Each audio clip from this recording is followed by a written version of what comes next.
Selamat datang di Hantu Bisu. Disinilah setiap kata berubah menjadi bayangan.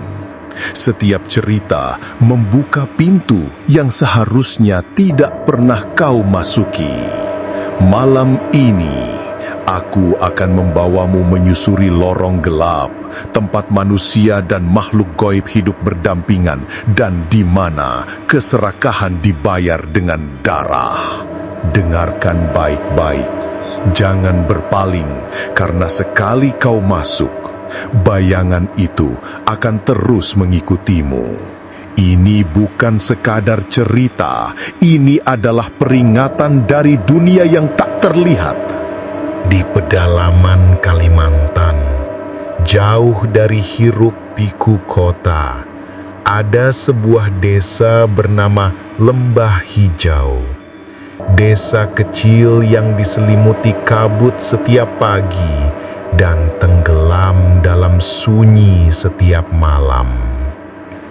Di sana, waktu berjalan lambat, tapi di antara pepohonan rimba yang rapat dan aliran sungai yang tenang, tersimpan sesuatu yang tak bisa dijelaskan manusia.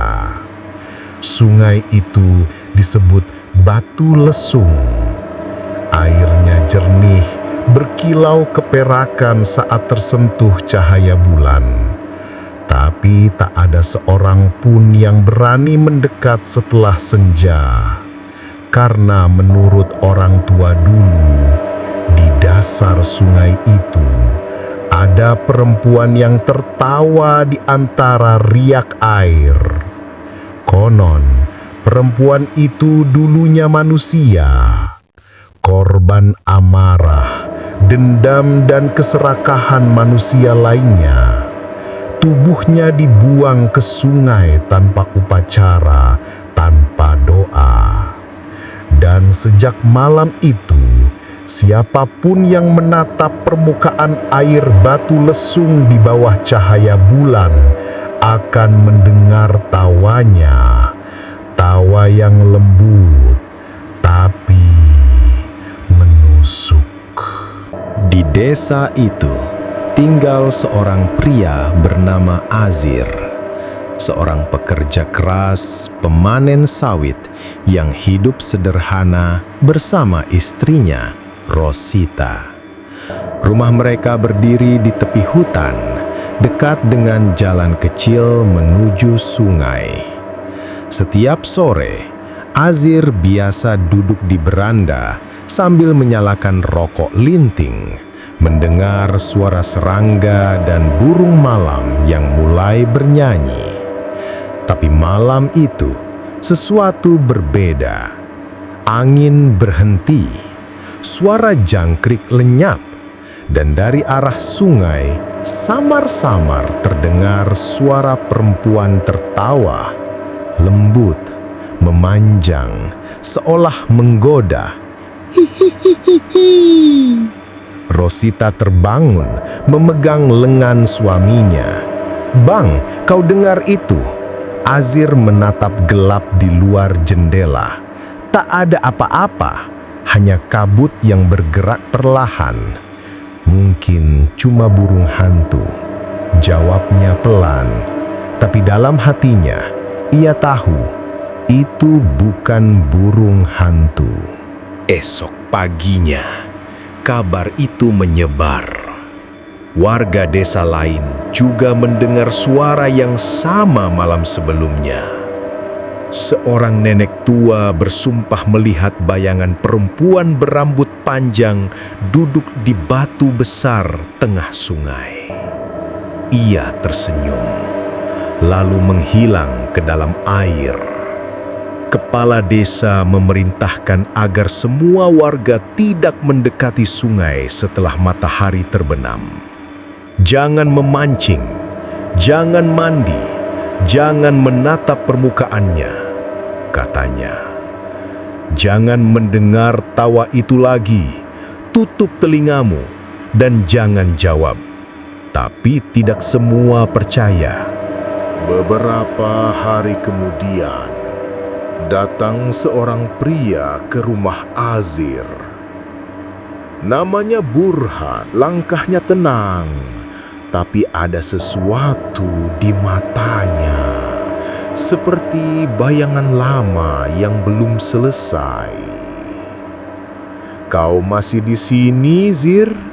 katanya sambil tersenyum. "Masih," jawab Azir. "Kau kemana saja selama ini?" "Banyak tempat, banyak hal yang kulihat, tapi yang paling kusukai tetap tempat ini." Mereka berbincang lama, mengenang masa kecil mereka, bermain lumpur, mencari ikan kecil di parit, dan memancing di sungai Batu Lesung, tempat yang kini disebut terkutuk. Burhan tertawa kecil saat Azir menceritakan larangan baru kepala desa. "Kau percaya itu semua?" tanya Burhan dengan nada menggoda. "Orang-orang sini sudah ketakutan sendiri." Azir menghela napas. "Aku tak tahu, tapi aku sendiri sudah mendengarnya, Han. Suara tawa itu nyata." Burhan memandangnya tajam.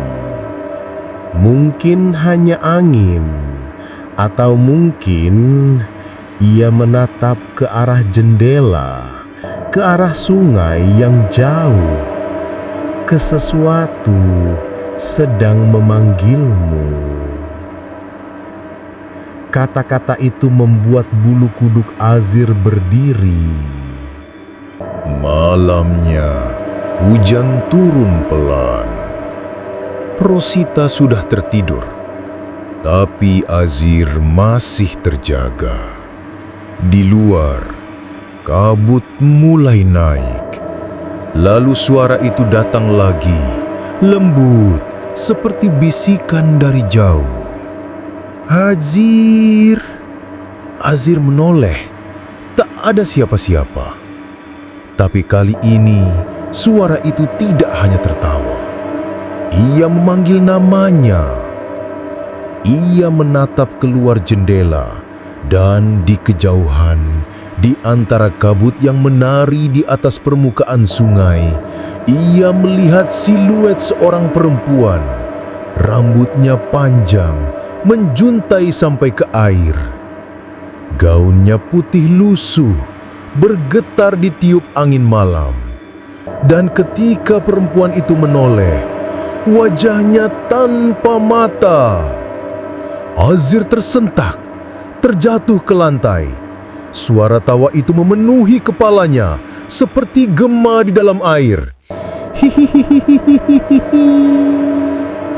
Ia berusaha menutup telinga, tapi suara itu terus berputar, makin dekat, makin dalam, hingga seolah-olah datang dari dalam dadanya sendiri. Keesokan harinya, Azir sakit. Badannya demam tinggi, matanya kosong. Saat Rosita mencoba menanyai, ia hanya berkata lirih, "Dia menatapku dari sungai, dan dia tahu namaku." Sejak malam itu, tak ada yang berani mendekati rumah Azir saat hujan turun. Karena setiap kali gerimis menyentuh tanah, akan terdengar tawa perempuan dari arah sungai Batu Lesung, diikuti bisikan pelan yang memanggil satu nama, Azir. Sejak malam itu, kehidupan Azir tak pernah sama lagi. Tubuhnya memang sembuh setelah 3 hari demam tinggi, tapi pandangannya kosong. Setiap kali ia menatap ke arah hutan, matanya seperti menembus sesuatu yang tak kasat mata. Kadang ia tersenyum sendiri, kadang membisu berjam-jam di teras rumah, seolah sedang mendengarkan sesuatu yang hanya ia bisa dengar. Rosita mencoba menguatkan diri, Ia yakin suaminya hanya kelelahan, terlalu lama bekerja di kebun. Tapi malam demi malam berlalu dan suara tawa itu selalu datang saat hujan turun. Kadang terdengar perlahan dari kejauhan, kadang sangat dekat, seperti ada yang berdiri tepat di balik jendela.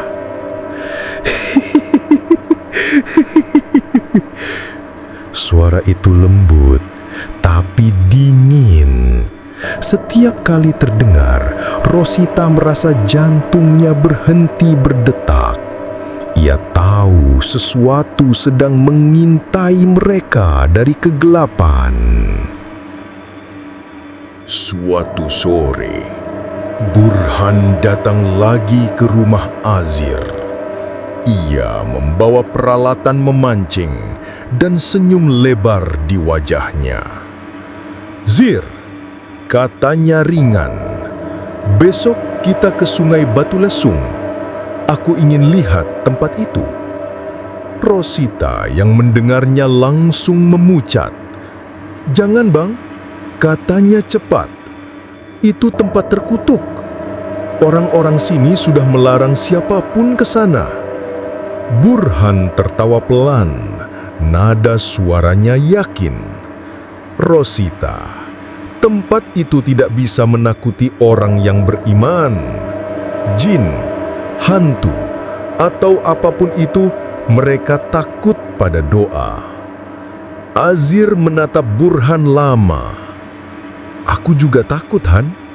Tapi kalau kau ingin pergi, aku akan menemanimu." Dalam hati kecilnya, Azir ingin tahu siapa sebenarnya sosok yang memanggil namanya malam itu. Pagi berikutnya, mereka berangkat. Kabut masih tebal. Jalan menuju sungai lembab dan berlumut. Ranting pohon berjatuhan seperti tangan-tangan tua yang mencoba menahan langkah mereka. Azir berjalan di depan, Burhan di belakang sambil membaca doa pelan. Tapi semakin dalam mereka masuk ke hutan, semakin berat udara yang mereka hirup. Tidak ada suara burung, tidak ada hewan, hanya gemericik air yang terdengar dari kejauhan. Tenang, tapi menyesakkan dada. Ketika mereka tiba di tepi Sungai Batu Lesung, matahari sudah tinggi, tapi suasana di tempat itu tetap gelap. Pohon-pohon besar menutupi cahaya, dan air sungainya memantulkan warna keperakan aneh seperti logam tua. "Indah sekali," gumam Burhan, menatap air yang berkilau. "Tak ada yang menakutkan di sini." Azir hanya diam.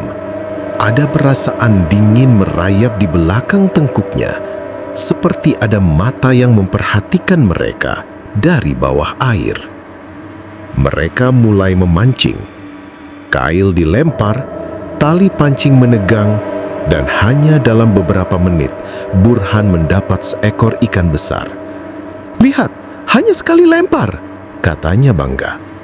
Azir ikut tersenyum kecil, tapi matanya terus menatap air. Ia yakin ada sesuatu yang bergerak di dasar sungai itu. Tak lama kemudian, terdengar suara dari seberang sungai. Bukan suara hewan, tapi tawa. Pelan, panjang, dan menyeret. Burhan menoleh cepat. "Siapa itu?" Azir langsung memucat. "Kita harus pergi, Han, sekarang." Tapi Burhan menolak.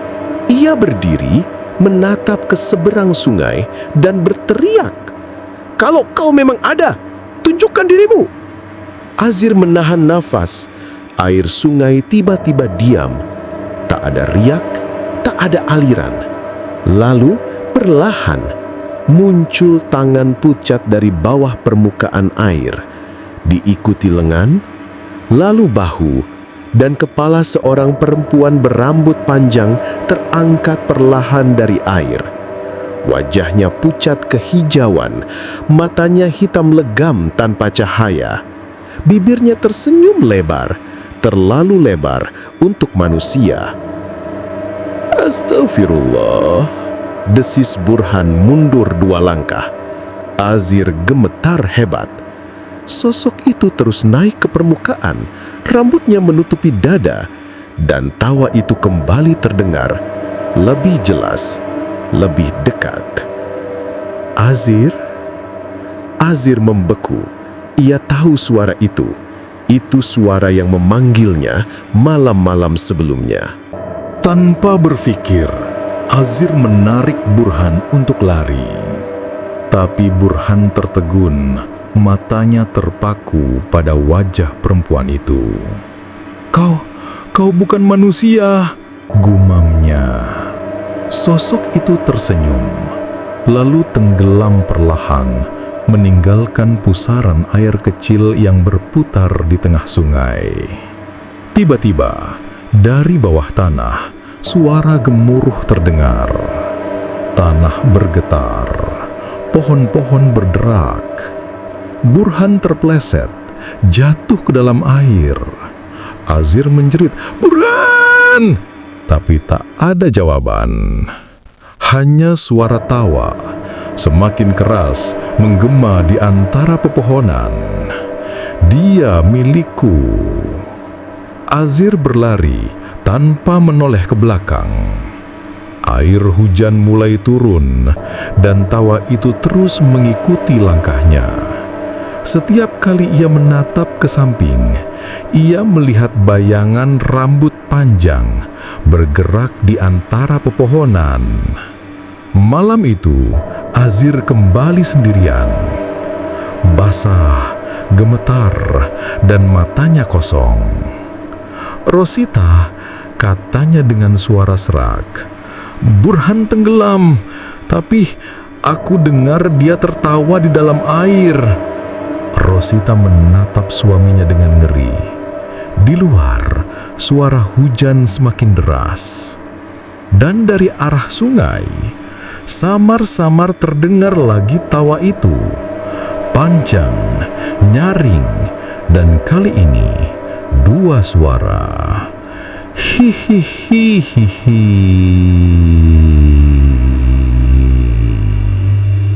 Malam di desa Lembah Hijau berubah sejak hari Burhan tenggelam. Sungai Batu Lesung kini lebih sepi dari sebelumnya, tapi sunyi itu bukan ketenangan, melainkan tanda sesuatu sedang menunggu. Orang-orang desa mulai mendengar suara aneh setiap menjelang subuh. Suara perempuan yang menyanyi di kejauhan. Nadanya datar, tapi lirihnya menusuk hati. Kadang terdengar dari arah sungai, kadang seperti datang dari bawah tanah. Azir sudah 3 hari tak tidur. Matanya cekung, suaranya parau, dan sesekali ia memanggil nama sahabatnya. "Ah, Burhan, kau di mana?" Rosita mencoba menenangkannya, tapi Azir terus gelisah seperti ada sesuatu yang memanggil dari jauh. Setiap kali ia duduk sendirian, terdengar bisikan halus di telinganya, "Azir, ikut aku." Bisikan itu membuatnya menggigil. Ia menatap jendela, tapi tak ada siapapun di luar. Namun kadang di kaca yang basah oleh embun terlihat bayangan wajah perempuan, pucat dengan mata hitam yang tak berkedip. Malam keempat, Azir memutuskan untuk pergi ke sungai seorang diri. Ia berjalan tanpa bicara, membawa lampu minyak dan tasbih di tangan. Rosita mencoba menahannya, "Bang, jangan ke sana. Burhan sudah..." Tapi kalimatnya terhenti. Tatapan mata Azir bukan lagi milik manusia yang sama. Ada sesuatu yang bersembunyi di balik bola matanya. Sesuatu yang kelam dan dingin.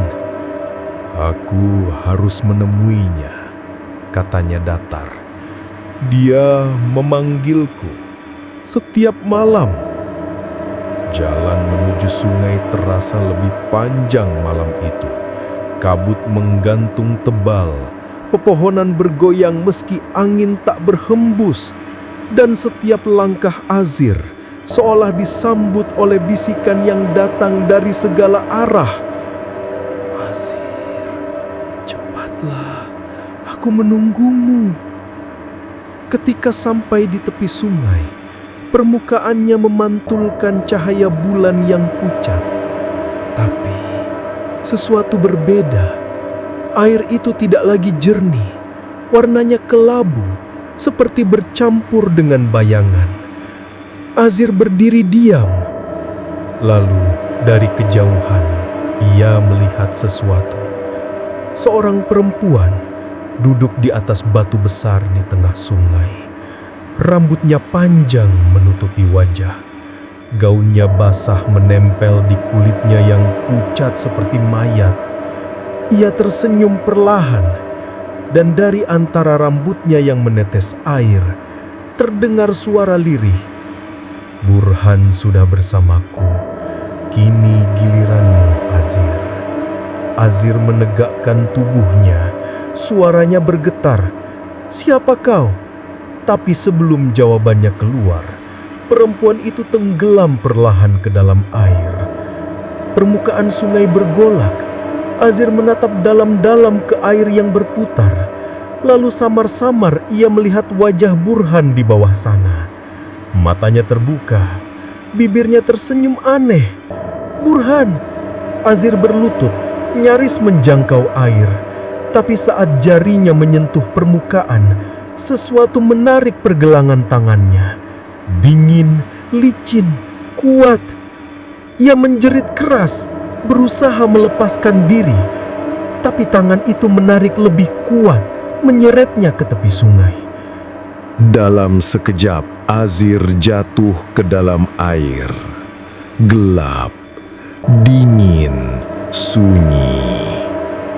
Ia membuka mata dan di sana, di dasar sungai, semuanya berwarna biru gelap. Tubuh-tubuh tanpa wajah melayang perlahan, rambut mereka bergerak mengikuti arus. Dan di tengah semua itu, berdiri perempuan bergaun putih. Ia melangkah mendekat, rambutnya bergerak seperti hidup melingkari tubuh Azir. "Kau sudah datang. Sekarang aku tidak sendiri lagi," katanya lembut. Azir mencoba menjerit tapi suaranya tak keluar. Ia meronta namun tangan-tangan lain muncul dari kegelapan, memegang kakinya, bahunya, lehernya. Wajah-wajah kosong menatapnya dengan mata hitam pekat. "Tinggallah bersamaku." Saat itu, di permukaan, Rosita datang dengan membawa obor. Ia berlari sambil memanggil nama suaminya. "Azir, di mana kau? Azir?" Tapi yang ia lihat hanya lampu minyak yang terapung di permukaan sungai berputar pelan, lalu padam. Air menjadi tenang kembali, hening, tak ada tanda-tanda siapapun. Rosita berlutut di tepi sungai dan menangis, tapi di sela-sela isak tangisnya, dari arah air terdengar suara, "Rosita!" Rosita menoleh, terkejut. Di permukaan air terlihat wajah suaminya. Tersenyum, tapi mata itu bukan lagi milik Azir. Di belakangnya, sosok perempuan air berdiri dan tawa lirihnya kembali mengisi udara malam.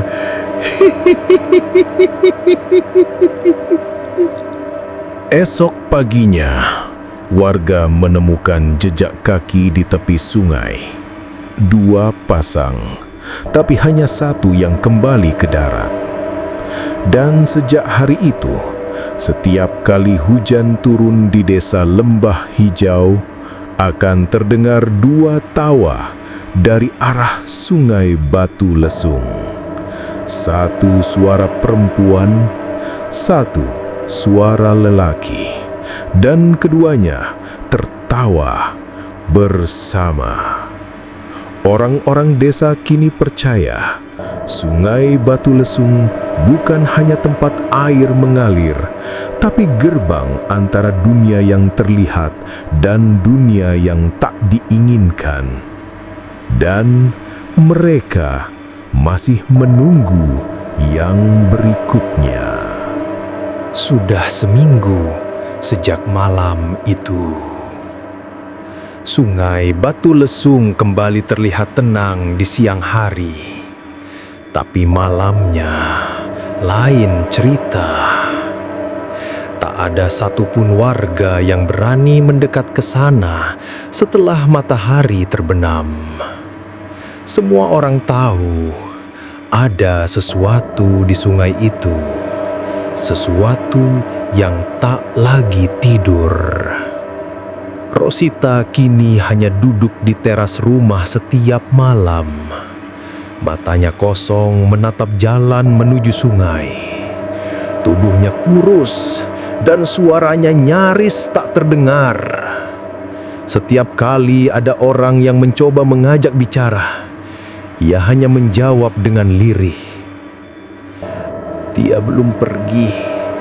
Aku bisa dengar tawanya. Hihihihihihihihihihi.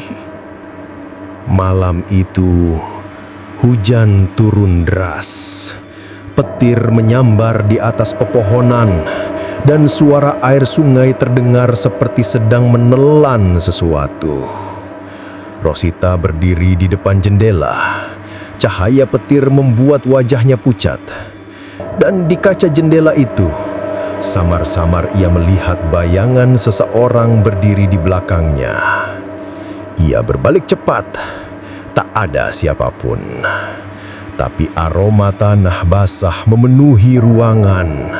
Dan lantai kayu di dekat pintu tampak basah, seperti ada yang baru masuk dengan kaki berlumpur. Rosita, napasnya tercekak. Ia mengenali suara itu. Suara Azir. Lembut, berat, dan dingin. Tapi kali ini, suaranya datang dari luar rumah. Rosita mengambil lampu minyak dan berjalan ke halaman. Hujan mengguyur deras, dan di bawah cahaya redup, terlihat sosok berdiri di tepi sungai. Rambutnya basah menempel di wajah, bajunya robek dan penuh lumpur. Ia tersenyum. Azir. Rosita menutup mulutnya, menahan tangis. Kau kembali?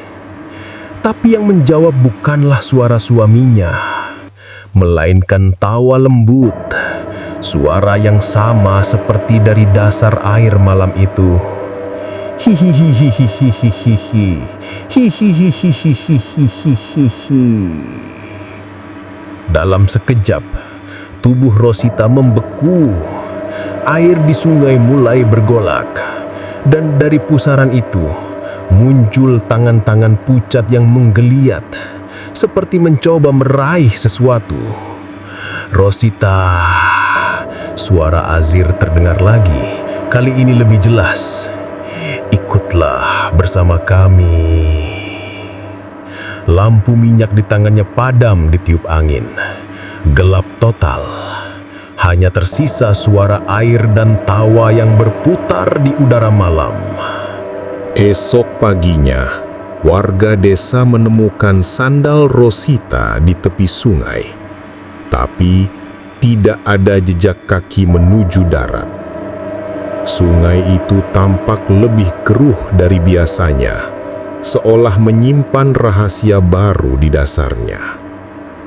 Sejak hari itu, Setiap malam hujan turun, warga desa mengaku mendengar dua suara tertawa dari arah sungai.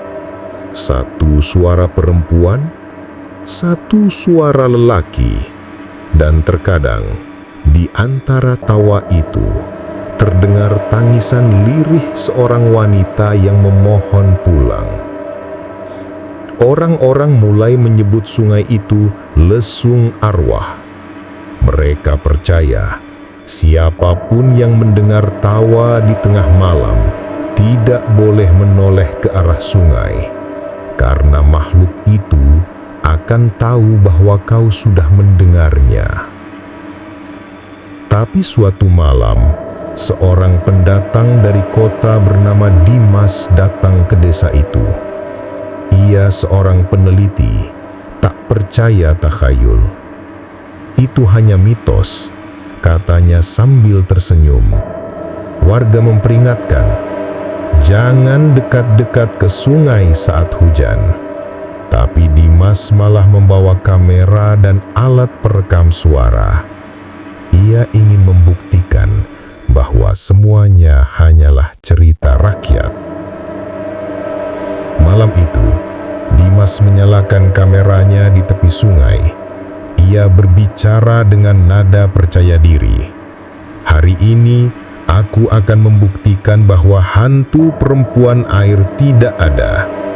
Tapi baru 5 menit merekam, mikrofon menangkap suara aneh dari kejauhan.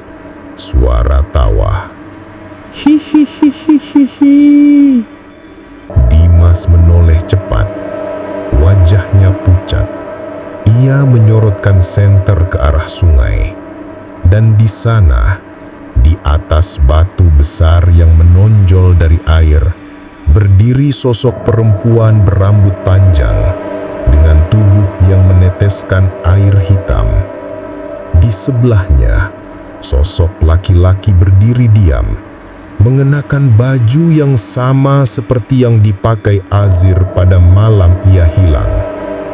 Keduanya tersenyum. Lalu bersamaan, mereka melangkah ke air dan hilang begitu saja. Kamera Dimas jatuh ke tanah. Rekamannya berhenti di tengah suara jeritan pendek dan tawa panjang yang menggema. Hingga kini, Sungai Batu Lesung tetap mengalir seperti biasa. Tapi, setiap kali hujan turun di desa Lembah Hijau, tawa itu akan terdengar kembali. Kadang dekat, kadang jauh, tapi selalu ada. Mereka bilang, itu bukan hanya arwah yang tertawa, melainkan mereka yang pernah melihatnya dan tak pernah kembali. Kau dengar, mereka menunggu